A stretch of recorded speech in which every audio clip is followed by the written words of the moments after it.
If you're looking for the latest news and rumors around the Minnesota Vikings, you're in the right place. Mitchell Renz here from Chat Sports, ready to walk you through the latest going on around the Vikings. So the reason why I wanted to do this show is because there was a pretty interesting cut candidates article that I wanted to be able to take a deep dive to. But before I get into all of that, if you find yourself always looking on the internet for news, rumors around the Vikings, look no further. Free videos here on the channel. So before I get into today's show, look underneath the video right now and click that big red button that says subscribe. Will the Minnesota Vikings decide to move on from offensive guard Dru Samia this upcoming offseason? In a recent article, thanks to ESPN, where they decided to break down 32 players on the roster bubble, the guy that was linked to Minnesota being on the bubble was, in fact, Samia. So this would be a move that would save the Vikings $665K. If I'm being 100% honest with y'all, $665K is like a few extra dollars and cents in the National Football League. The reason why this deal, though, could happen and probably will happen is because Minnesota did select Wyatt Davis in this past year's draft. I was actually a big fan of Davis. Now, obviously, he had a few injuries down the stretch of the season, but when he was first coming out of Ohio State, I was like, all right, man, this is probably one of the better guards definitely entering the draft. But a 17.0 pass blocking grade in 2020, according to PFF. I don't know if y'all been to school, but you get a 17 on a test, you can kind of imagine how bad that truly is. So as it stands right now, here's the Vikings offensive line depth chart.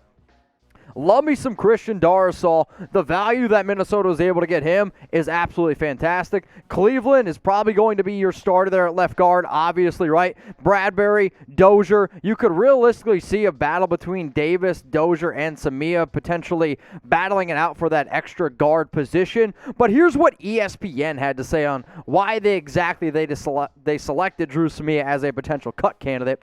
Much of the Vikings' pass blocking woes in 2020, they ranked 29th according to Pro Football Focus.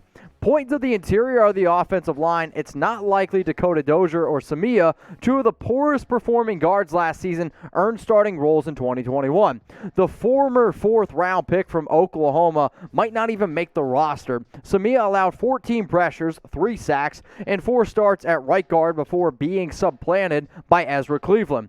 Dozier is better suited as depth along with Mason Cole, with third-rounder Wyatt Davis battling for the starting job. Samia will have to show major signs of improvement if he wants to crack the roster as a backup. So that was kind of something that I mentioned before, and then as soon as, you saw this Vikings team go out and they selected Wyatt Davis, it was kind of like, all right, now it's going to be between Dozier, it's going to be between I'm losing my mind. Samia battling it out for kind of like that last roster spot. But Dozier was not very good at all. I mean, last season, 16 games, 6 sacks allowed. He's also getting up there in age a little bit. But another player to really keep in mind in terms of being this player that could battle it out for a roster position spot is also Mason Cole. He's only 25 years old, out of Michigan, played in 14 games last season, allowed only 2 sacks. Bottom line, this offensive line has to be better. If you're going to be a team predicated on obviously being able to run the football, but also run a successful pass run option, kind of with,